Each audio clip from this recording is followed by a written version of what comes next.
Buenas noches a todas y todos. Les doy la más cordial bienvenida a esta sesión de lectura de poesía esencial como acción ritual directa de las cuatro chelas con acá tu cuate. Hoy nos convoca un encuentro excepcional con la palabra.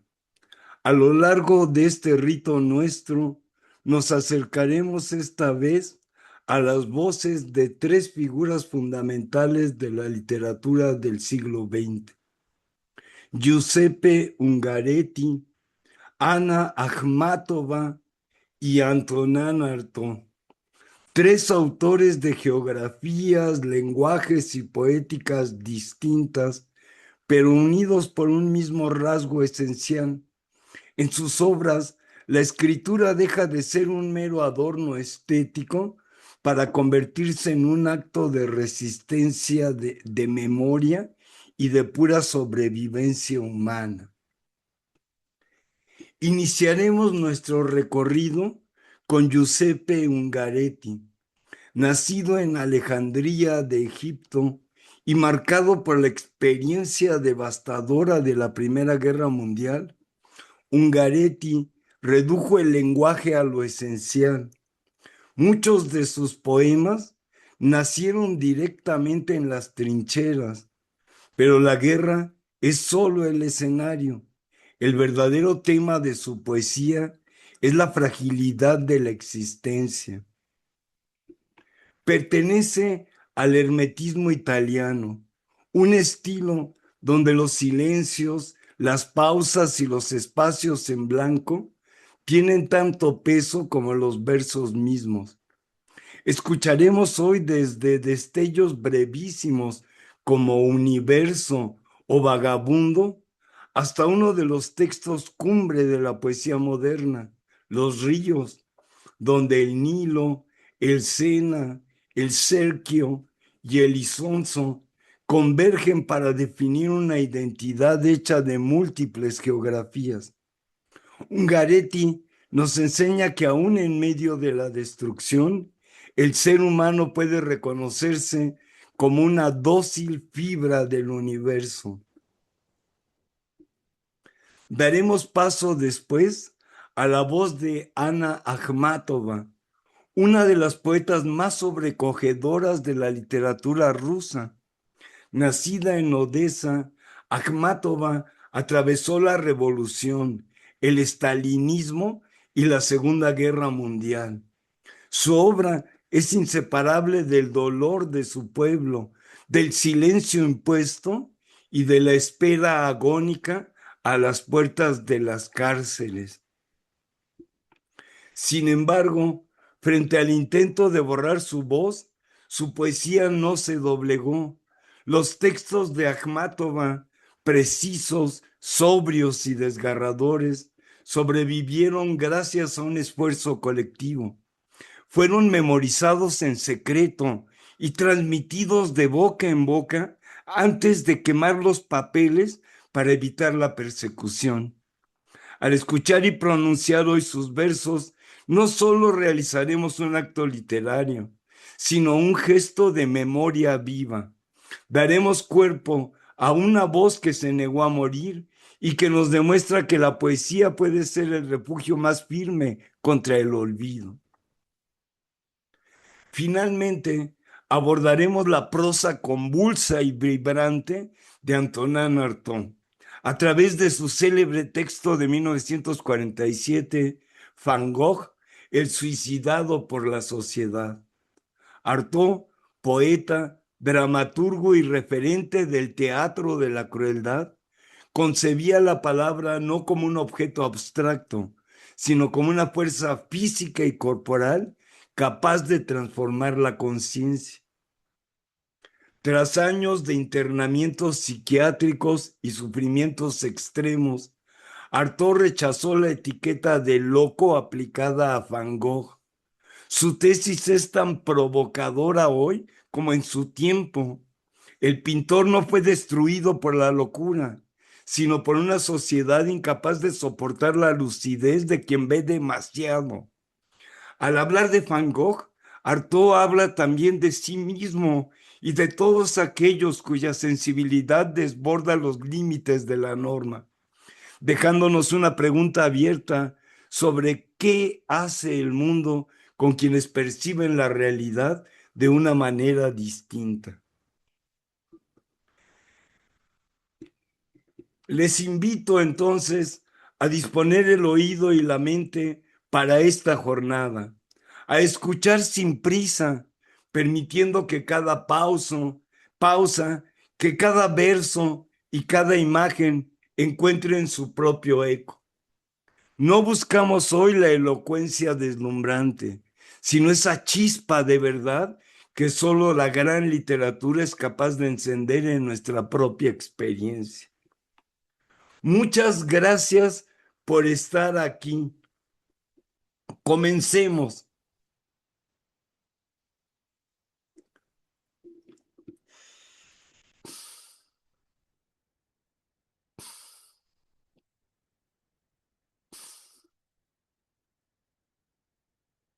Salud, mis cuates.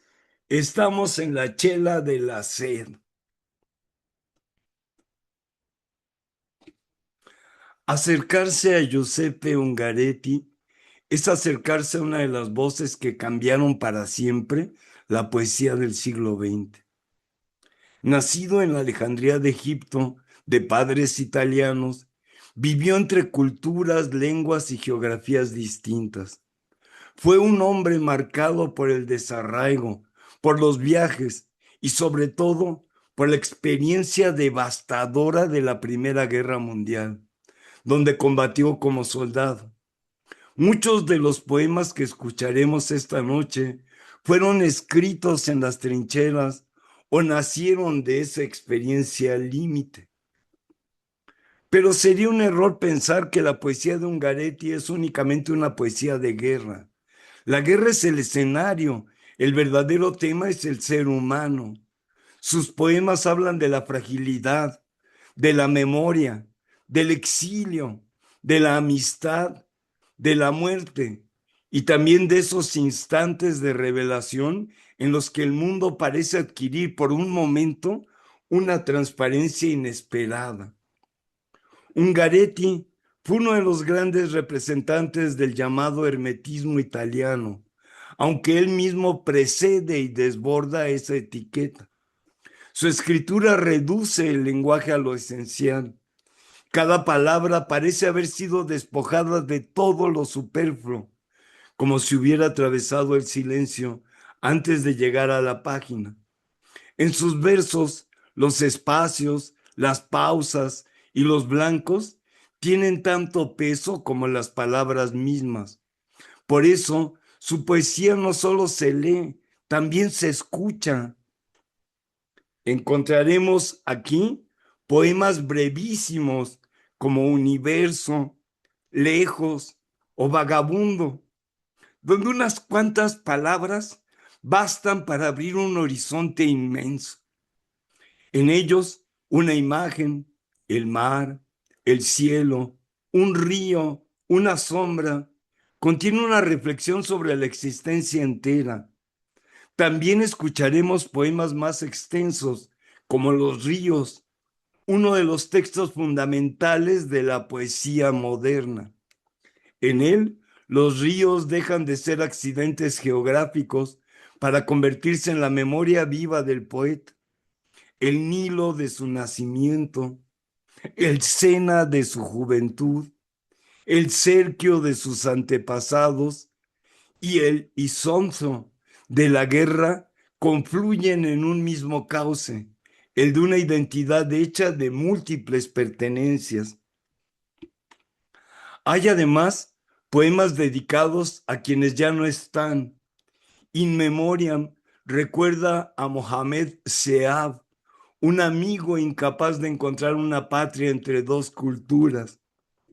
No gritéis más, escrito después de otra guerra, nos invita a escuchar el silencio de los muertos con una sobriedad conmovedora.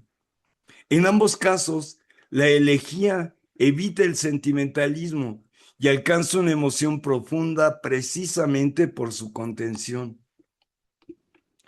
Quizá lo más extraordinario de Ungaretti sea su capacidad para encontrar, incluso en medio de la destrucción, una forma de reconciliación con el universo. En sus poemas, el agua, la luz, el cielo, los árboles o la hierba no son simples paisajes, son formas de pertenecer al mundo, de descubrir que el ser humano sigue siendo una dócil fibra del universo, como escribe él en Los ríos. Los invito, entonces, a escuchar estos poemas sin prisa, a dejar que cada silencio tenga su duración y que cada imagen encuentre su eco.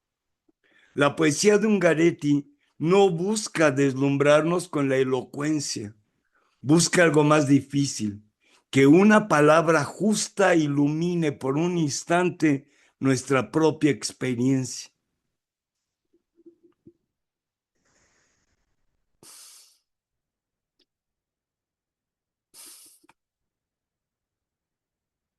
Universo, con el mar me he hecho un ataúd de frescura.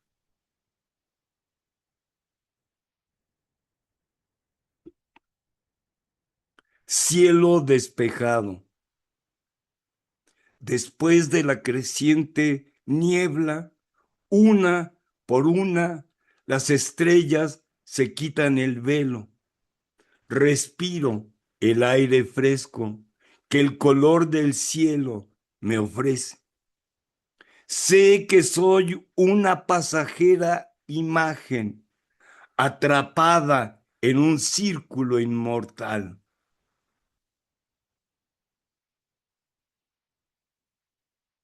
Vagabundo, en ninguna parte de la tierra me puedo arraigar.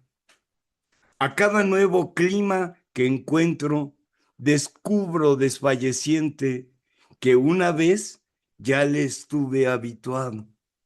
Y me separo siempre extranjero, naciendo, retornando de épocas demasiado vividas. Gozar un solo minuto de vida inicial. Busco un país inocente. Vanidad.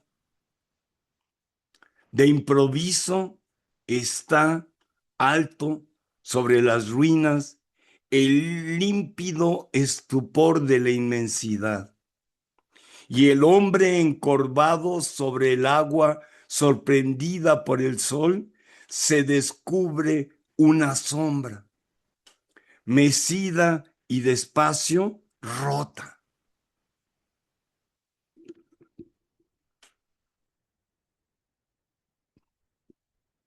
No gritéis más, dejad de matar a los muertos, no gritéis más, no gritéis, si aún los queréis oír, si esperáis no perecer, tienen un imperceptible susurro. No hacen más rumor que el crecer de la hierba, dichosa donde no pasa el hombre.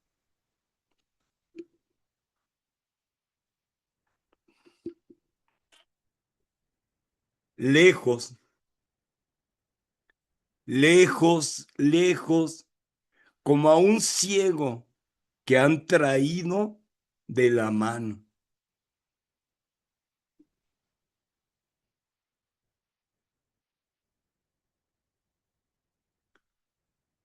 Los ríos, me apoyo en este árbol mutilado, abandonado en esta oquedad que tiene la languidez de un circo antes o después del espectáculo.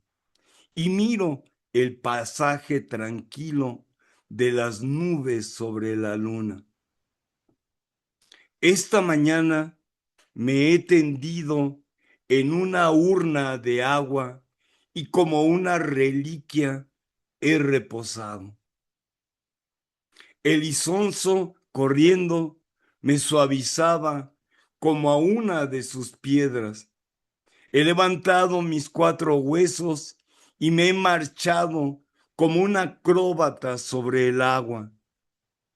Me he acurrucado junto a mis trapos sucios de guerra y como un beduino me he inclinado para recibir el sol.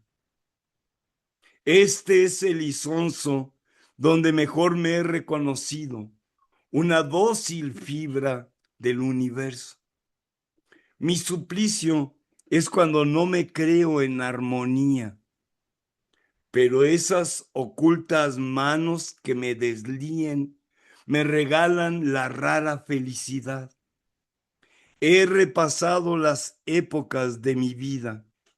Estos son mis ríos.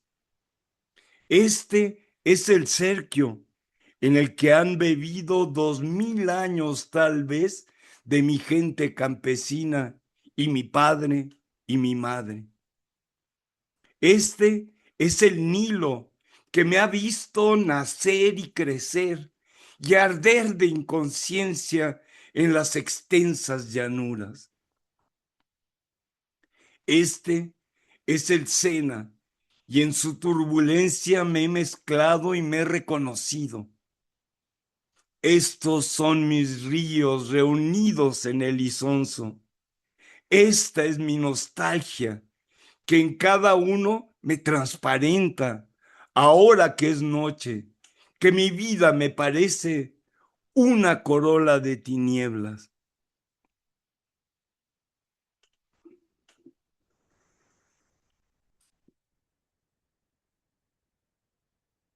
Tal vez nace, está la niebla que nos anula, tal vez nace un río aquí arriba, escucho el canto de las sirenas, del lago en donde estaba la ciudad.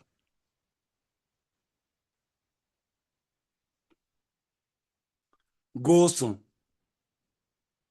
escrito en versa el 18 de febrero de 1917. Siento la fiebre de esta luz plena. Recibo este día como el fruto que se dulcifica. Esta noche tendré un remordimiento como un ladrido perdido en el desierto.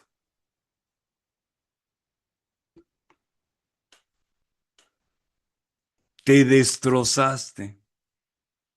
Los múltiples, feroces, esparcidos peñascos grises, todavía estremecidos por las secretas ondas de ya extinguidas llamas primordiales, o los furores de torrentes vírgenes que arruinan con caricias implacables. Sobre la deslumbrada arena inmóvil, en un vacío horizonte, ¿no recuerdas? En el declive que se abría al único recodo en sombra del enorme valle, araucaria anhelante, agigantándose, convertida ya en sílex arduas fibras, mas no dañada, refractaria siempre, refrescada la boca de hierba y mariposas en donde las raíces se cortaban. ¿No la recuerdas delirante, muda, sobre 3 planos de un guijarro inmenso, en perfecto equilibrio, por magia aparecida? De rama en rama, reyesuelo leve, ebrios de maravilla, ávidos ojos. Tú conquistabas la escarpada cima, temerario, músico muchacho, solo por ver de nuevo el seno en luces de un hondo y quieto abismo submarino, entre las algas lentos reanimándose, galápagos inmensos, esa tensión extrema y las galas profundas fueron avisos fúnebres de la naturaleza. Levantabas los brazos como alas y de nuevo le dabas la vida al viento, raudo en el peso de aquel aire inmóvil. Ninguno vio jamás que se posara tu leve pie danzante. Gracia feliz, no habrías logrado no despedazarte en esa ceguedad endurecida. Tú, niño, silbo, cristal, rayo de luz humana en el vacío, selvático, zumbante, furioso, rugido de sol desnudo.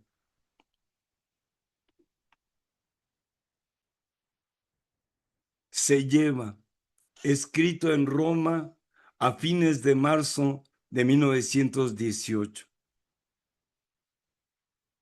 Se lleva el infinito cansancio del esfuerzo oculto de este principiar que cada año desencadena la tierra.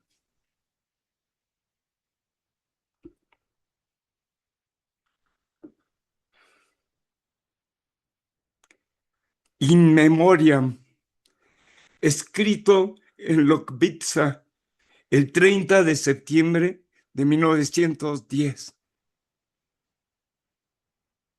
Se llamaba Mohamed Seaf. Descendía de emires de nómadas, suicida, porque ya no tenía patria. Amó a Francia y cambió su nombre. Se llamó Marcel, pero no era francés y ya no sabía habitar la tienda de su gente, en la que se escucha el canto del Corán y se bebe café. Y no sabía ceñir el canto de su abandono. Lo acompañé al lado de la patrona de la casa donde vivíamos, en París, número 5 de la Rue des Carmes, calleja marchita en descenso. Duerme en el cementerio de Ivry, suburbio que siempre parece un circo desmantelado. Y tal vez solo yo sé ahora que vivió.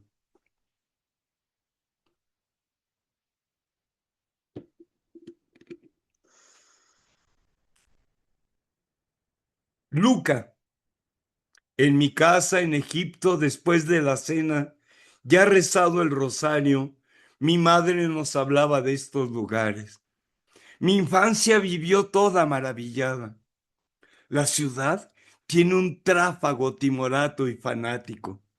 Entre sus muros solo se está de paso. Aquí la meta es irse. Me siento a la puerta de la sombra del hostal con la gente que me habla de California como se habla de la propia parcela. Con terror me descubro entre los nombrados por estas gentes. Siento la sangre de mis muertos correr cálida por mis venas. Yo también tomo una asada. Descubro mi risa entre los muslos humeantes de la tierra. Adiós deseos, nostalgias del pasado y del porvenir, sé cuanto un hombre puede saber. Conozco ya mi destino y mi origen. Lo he profanado todo. Nada me queda por soñar. Todo lo he gozado y sufrido. Solo me queda resignarme a la muerte y educar tranquilamente a mi prole. Cuando un apetito maligno me inclinaba a los amores mortales, alababa la vida.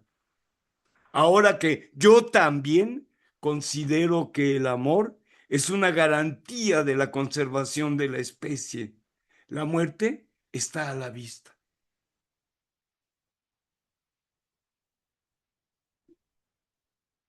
Silencio, escrito en Mariano el 27 de junio de 1916. Conozco una ciudad que cada día se llena de sol y todo se arroba en ese momento. Partí de ahí una noche. En el corazón llevaba el canto de las cigarras. Desde el buque pintado de blanco, vi desaparecer mi ciudad, dejando pocas cosas, un brazo de luces en el aire turbio, suspendido.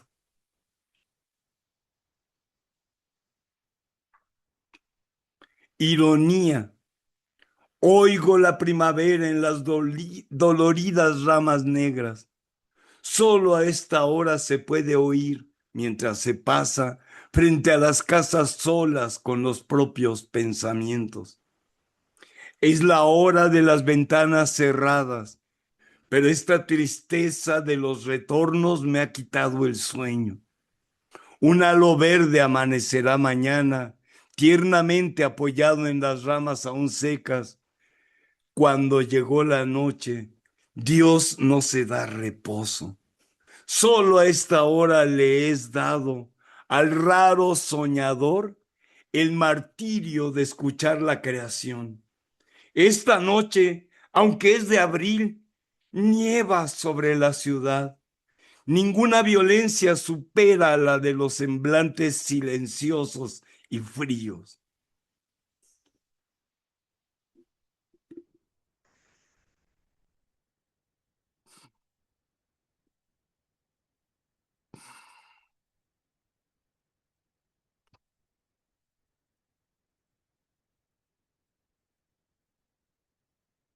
Hoy nos reunimos para escuchar también la voz de una poeta que atravesó el siglo XX con la fuerza de la verdad y la fragilidad de la memoria.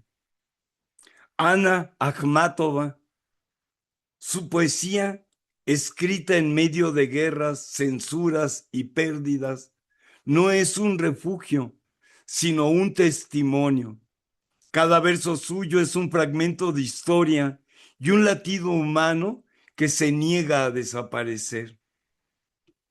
Akhmatova nació en 1889 en Odessa y vivió la Revolución Rusa, el estalinismo y la devastación de la Segunda Guerra Mundial.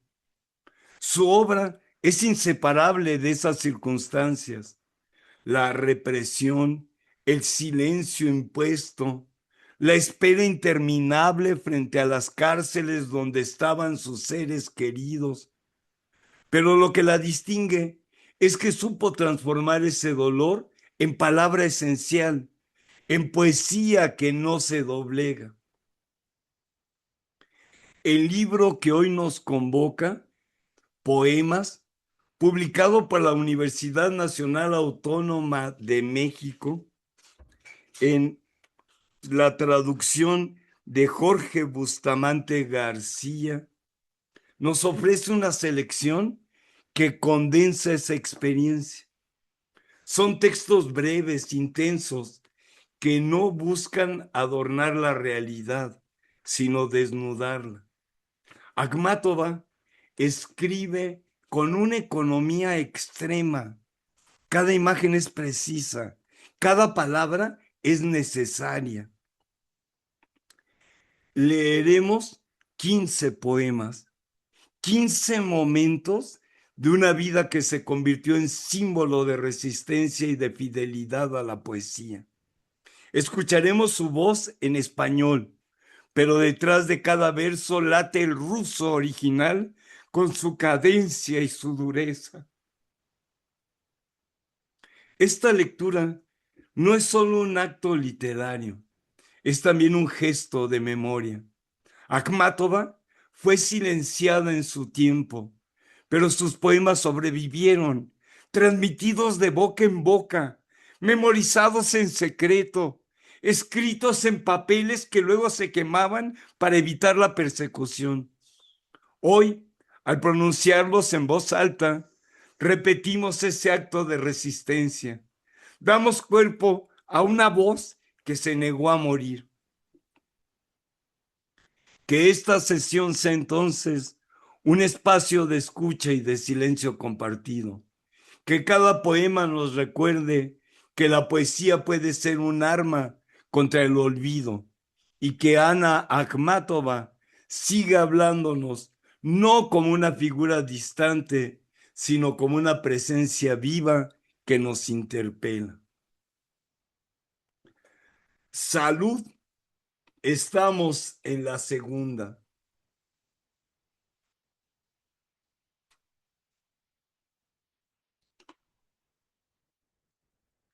Los achaques me agobian ya 3 meses y me parece como si ya no temiera a la muerte. Me veo a mí misma en un sueño como una visitante fortuita en este cuerpo extraño. El tiempo, esta calamidad no conoce fronteras, aunque no tiene ni cuerpo ni espíritu. Se lanza sobre el mundo como un halcón maligno. Todo lo altera y de todos se adueña y todo lo deja. Escrito en Komarovo el 8 de agosto de 1959 en la mañana.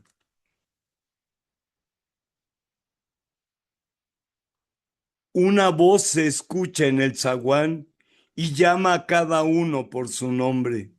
En respuesta, al otro lado del espejo, algo parpadea en un rincón oscuro y bromeando directo al corazón, me hunde una aguja de oro.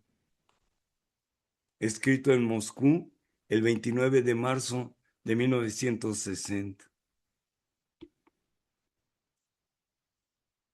En memoria del poeta, como un ave el eco me responde. Boris Pasternak. Una voz irrepetible ayer se silenció. Nos abandonó para siempre el interlocutor de los bosques. En vida, esa voz fue espiga generosa, lluvia sutil y decantada. Y todas las flores que hay en el mundo florecieron en su despedida.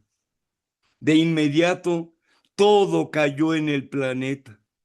Ese planeta de nombre sencillo, la Tierra,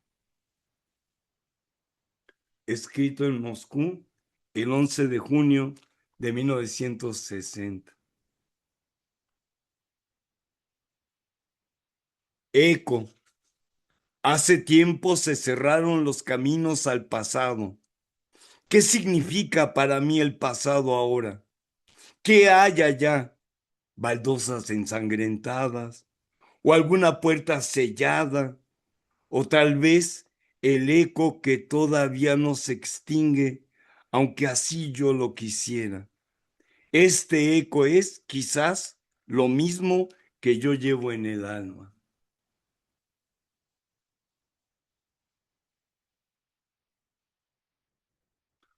Oh musa del llanto, Marina Tsvetaeva.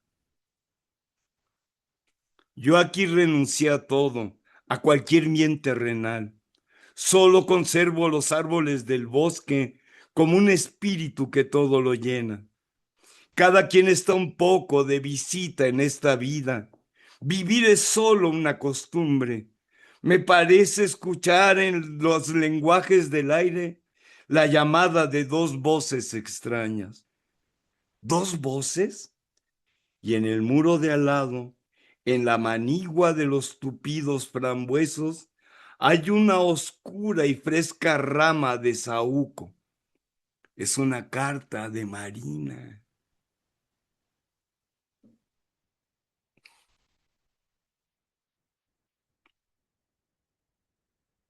De un cuadro quemado.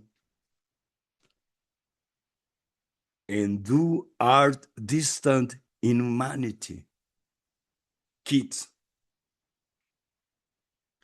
En lugar de felicitaciones festivas, el viento, áspero y seco, te trae solo un olor putrefacto, el sabor del humo y de los versos inventados por mí.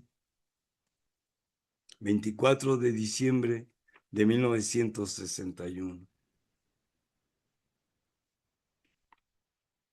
Un brindis más. por tu confianza en mí y por mi fidelidad hacia ti, porque estamos juntos sobre esta tierra.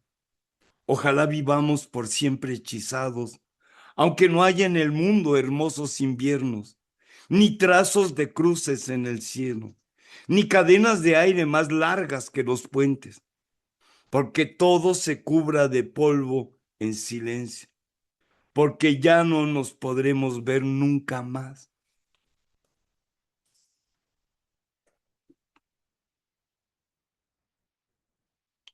Primera advertencia. En el fondo, ¿qué nos importa que todo se convierta en ceniza? He vivido en numerosos espejos y le he cantado a incontables abismos. Supongamos que no sea yo ni un goce ni un sueño, que no deba agradecer nada, pero quizás, antes que todo, siempre deberás recordar el rumor de los versos silenciosos, el ojo que en el fondo esconde aquella corona herrumbrosa perdida en mi sosiego sin fin. Escrito en Moscú el 6 de julio de 1963.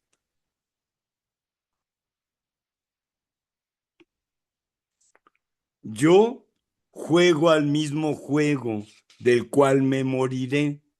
Tú no pudiste inventarme nada mejor. ¿Para qué entonces tanta bulla?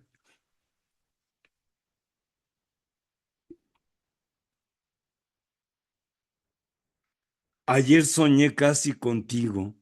Qué suerte más extraña. Me desperté tristemente, llamándote desde las sombras. Digo que ayer soñé casi contigo, pues aquel del sueño era más joven y esbelto, y desconocía por completo los secretos de nuestros días de pasión. ¿Qué puedo hacer? Tal como lo predijera medio siglo atrás, este fantasma vino a verme en el sueño, pero en el fondo de mi alma, al que yo esperaba, era a ti.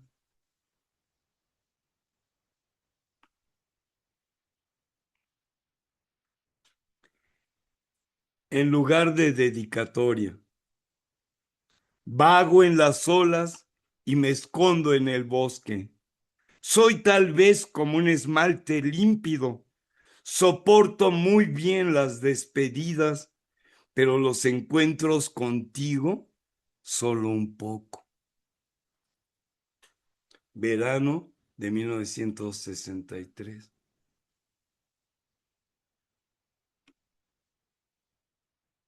Los arrebatos marítimos del viento y la casa donde no vivimos y la sombra del cedro más querido frente a la ventana abandonada. Tal vez habrá alguien en el mundo a quien inventar todos estos versos para que los labios sonrían amargos y el corazón vuelva a temblar.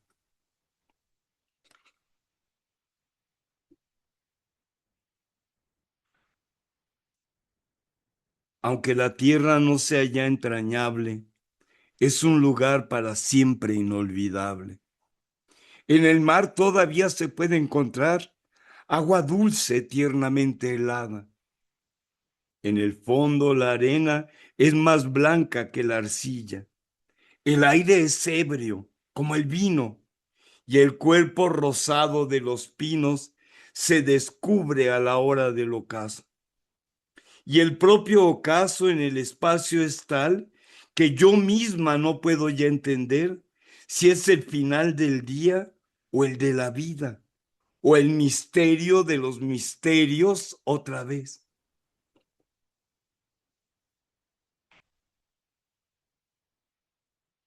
En lugar de epílogo, allá donde se inventan los sueños, los dos nos extraviamos. En uno de ellos descubrimos tanta fuerza como en el arribo de la primavera.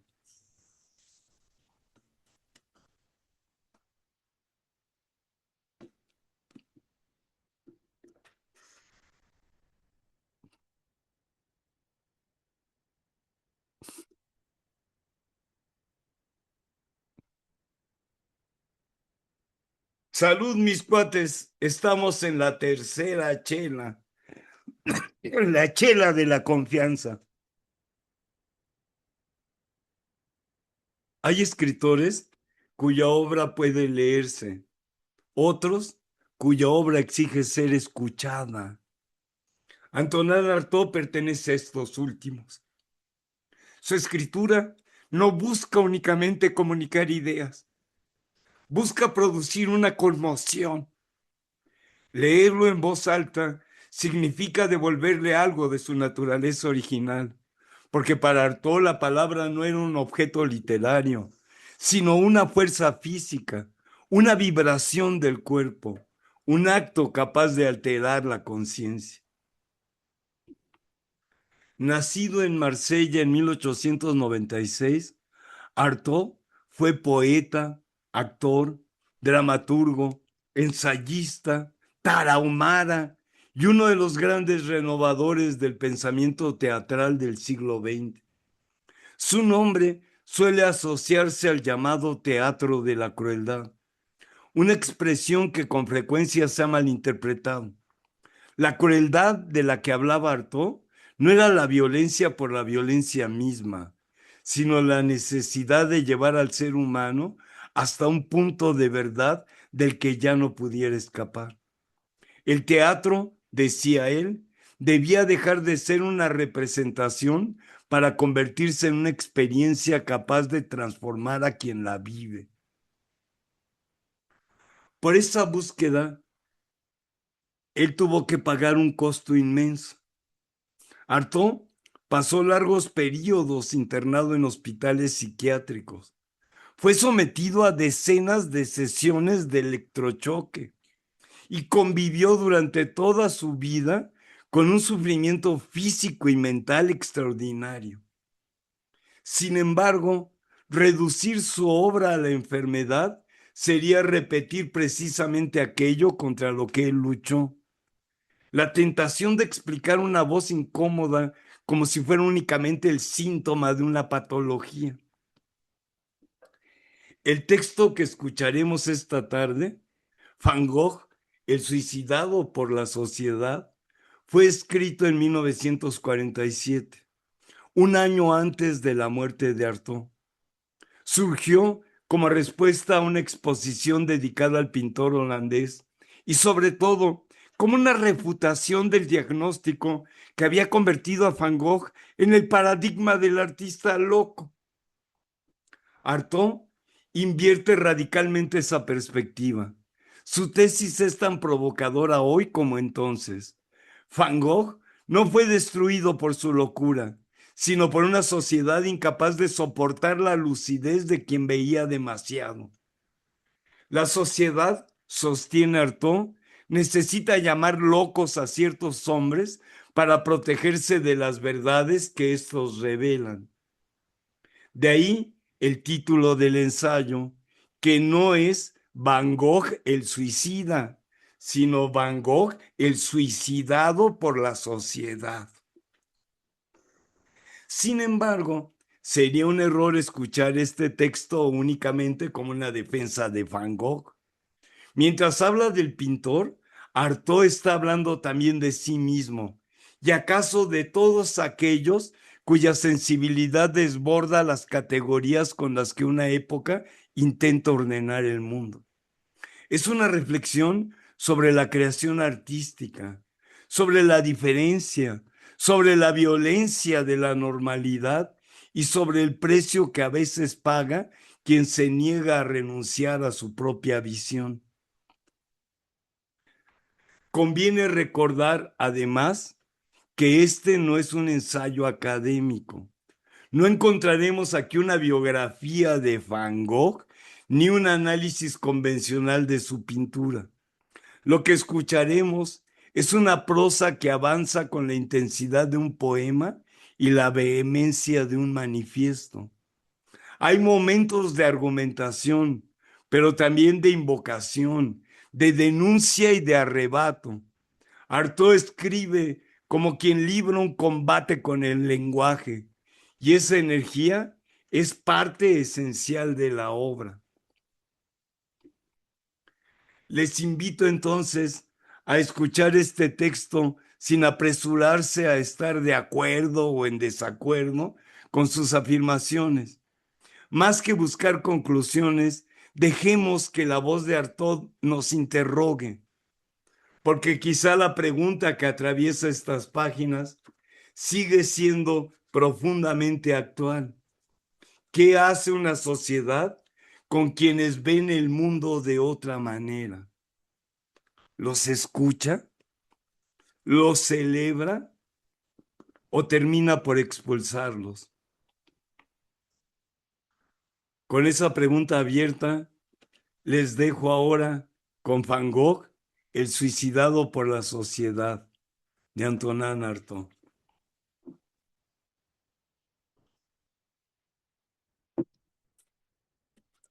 Van Gogh, el suicidado de la sociedad. Introducción.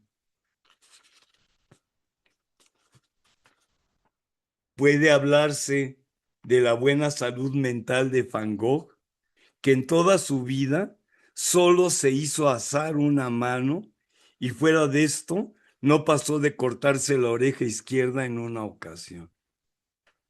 En un mundo en que diariamente se come vagina asada con salsa verde o sexo de recién nacido flagelado y enfurecido, tal como sale del sexo materno. Y no es una imagen, sino un hecho abundante y cotidianamente repetido y cultivado en toda la extensión de la tierra. Y así es como la vida actual, por más delirante que pueda parecer esta afirmación, se mantiene en una vieja atmósfera de estupro, de anarquía, de desorden, de delirio, de desenfreno, de locura crónica, de inercia burguesa, de anomalía psíquica, pues no es el hombre sino el mundo el que se ha vuelto anormal, de intencionada deshonestidad y de hipocresía insigne, de miserable desprecio por todo lo que acredita linaje, de reivindicación de un orden enteramente basado en el cumplimiento de una primitiva injusticia, de crimen organizado en suma. Esto va mal porque la conciencia enferma tiene el máximo interés en este momento en no salir de su enfermedad. Así es como una sociedad tarada inventó la psiquiatría para defenderse de las investigaciones de algunas inteligencias extraordinariamente lúcidas, cuyas facultades de adivinación le molestaban. Gerard de Nerval no estaba loco, pero le acusaron de estarlo. Casto, como no pueden serlo ni una virgen ni un serafín, porque precisamente fueron ellos los que fomentaron y alimentaron en sus inicios la gran máquina de la raza de los serafines inicuos. Pero por favor, deje tranquilos a los hombres. El cuerpo de Van Gogh, exento de todo pecado, también estuvo exento de la locura que además solo nace del pecado. Y no creo y no creo yo en el pecado católico, pero creo en el crimen erótico del que precisamente todos los genios de la tierra, los auténticos alienados de los manicomios, se han preservado. O de lo contrario, es que no eran auténticamente alienados. ¿Y qué es un alienado auténtico? Es un hombre que prefirió volverse loco en el sentido socialmente admitido antes que prevaricar contra determinada idea superior del honor humano. Así es como la sociedad mandó estrangular en sus manicomios a todos aquellos de quienes quería desembarazarse o defenderse, porque habían rechazado convertirse en cómplices de algunas inmensas porquerías. Pues un alienado es también un hombre al que la sociedad no ha querido escuchar y al que ha querido impedir que propale verdades insoportables. Pero en tal caso, la reclusión no es su única arma y la reunión confabulada de los hombres dispone de otros medios para triunfar sobre las voluntades que desea aplastar. Al margen de los pequeños hechizos de los brujos rurales, existen los grandes pases de embrujamiento global en los que participa periódicamente toda la conciencia en estado de alarma.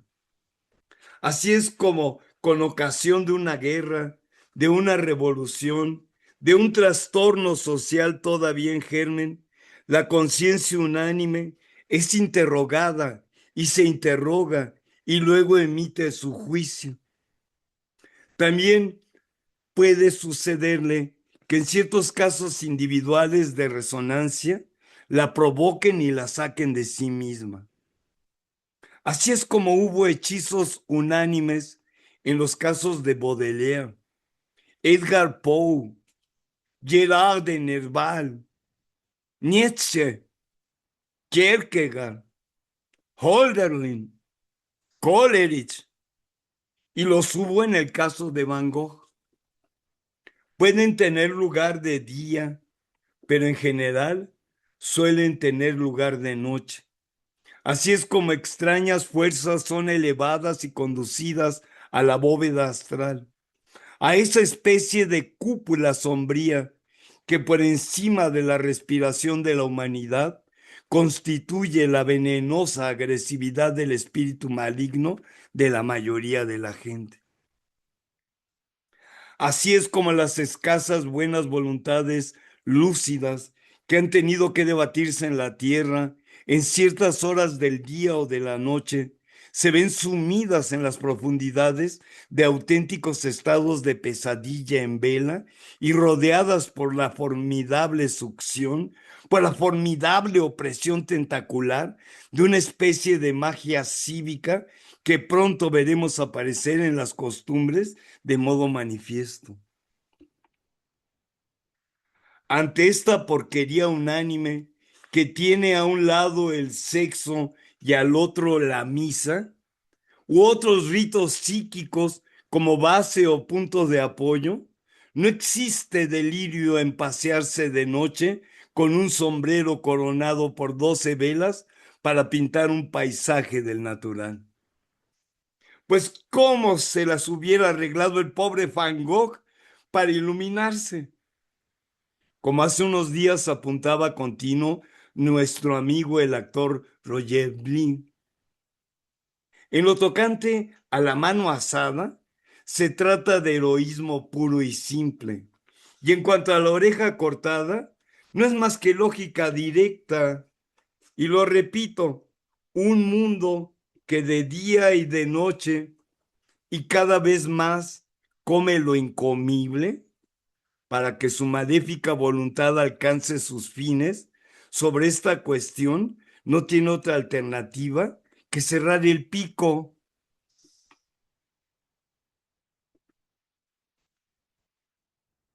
Van Gogh no murió a causa de un estado de delirio particular,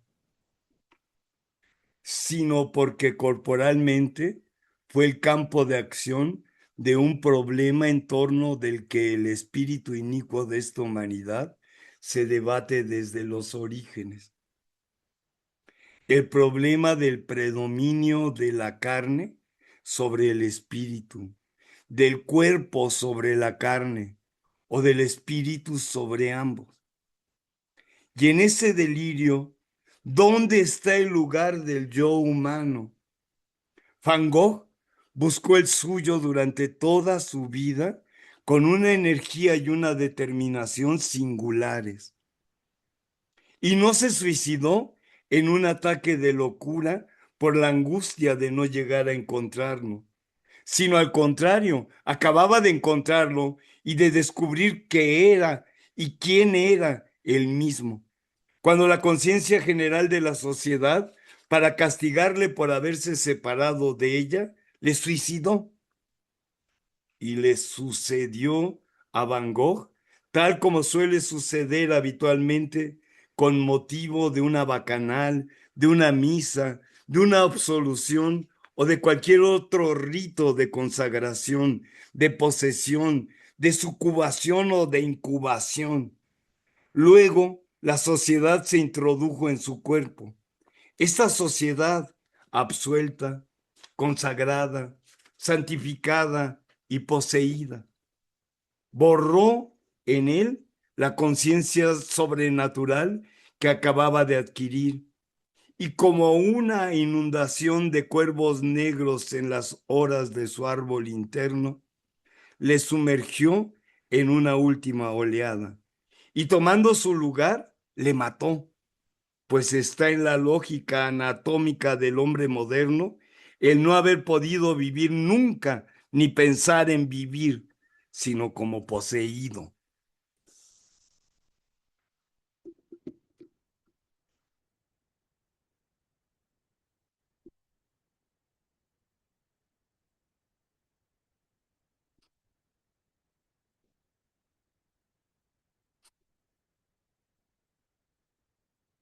Salud, mis cuates, estamos en la cuarta chela de esta noche, la del diablo. Hemos llegado al final de esta lectura. Durante este tiempo hemos recorrido tres paisajes humanos tan distintos como indisolubles. La sobriedad luminosa de Giuseppe Ungaretti, el testimonio insobornable de Ana Akhmatova y el grito de lucidez de Antonin Artaud. Resulta revelador notar cómo, al colocar estos textos frente a frente, las distancias de idioma, época y contexto comienzan a disolverse. Lo que queda en el centro es una pregunta compartida por el sentido de la existencia cuando el mundo alrededor parece desmoronarse. Ungaretti nos enseñó que la palabra puede despojarse de todo lo superfluo para devolvernos la dignidad en medio del desastre. En las trincheras de la guerra, entre la mugre y el espanto, su poesía no buscó el adorno ni el resentimiento, sino la certeza elemental de seguir con vida. Sus versos nos recordaron que incluso cuando nos sentimos extranjeros en todas partes, basta un instante de luz o el discurrir de un río para reconocernos de nuevo parte del universo. Akhmatova nos mostró la poesía como una forma superior de la memoria y la resistencia. Frente a la censura, la represión y la amenaza constante del olvido, su voz se convirtió en la voz de miles que no podían hablar. Nos demostró que cuando el poder intenta imponer el silencio, la palabra poética puede guardarse en el cuerpo, memorizarse en el secreto de la noche y sobrevivir a sus propios verdugos. Escucharla hoy ha sido confirmar que el arte genuino siempre le gana la batalla al tiempo. Y Artaud, finalmente, nos confrontó con la incomodidad de la verdad. Su defensa de Van Gogh no fue solo una reflexión sobre el arte o la salud mental, sino un ajuste de cuentas con la tibieza del mundo. Artaud nos recordó que la creación no siempre es un refugio pacífico. A veces es una fuerza vibrante que sacude nuestras certezas y nos obliga a mirar a la cara aquello que la sociedad prefiere ignorar. Si algo nos enseñan Ungaretti, Akhmatova y Artaud, es que la literatura no es un mero pasatiempo, ni un ejercicio académico alejado de la vida real. Es, ante todo, un testimonio de nuestra fragilidad y al mismo tiempo de nuestra asombrosa capacidad de permanecer. Sus obras nacieron del conflicto, de la pérdida y de la exclusión, pero no para quedarse en el dolor, sino para transformarlo en una forma de revelación. Nos llevamos del ritual de esta noche el peso exacto de las palabras y el valor de los silencios. Nos llevamos la imagen del hombre que se reconoce sombra sobre el agua, la voz de la mujer que se niega a olvidar y la convicción del poeta que reclama el derecho a ver el mundo con otros ojos. Les agradezco profundamente su presencia, cómplice y amiga, su escucha atenta y la disposición para compartir esta jornada en silencio y contemplación. Deseo que estas lecturas no terminen aquí, en esta sala, en mi cantina, sino que sigan resonando en cada uno de ustedes, haciéndose espacio en su propia memoria. Que la poesía siga siendo siempre ese lugar de encuentro con lo esencial. Muchas gracias y muy buenas noches.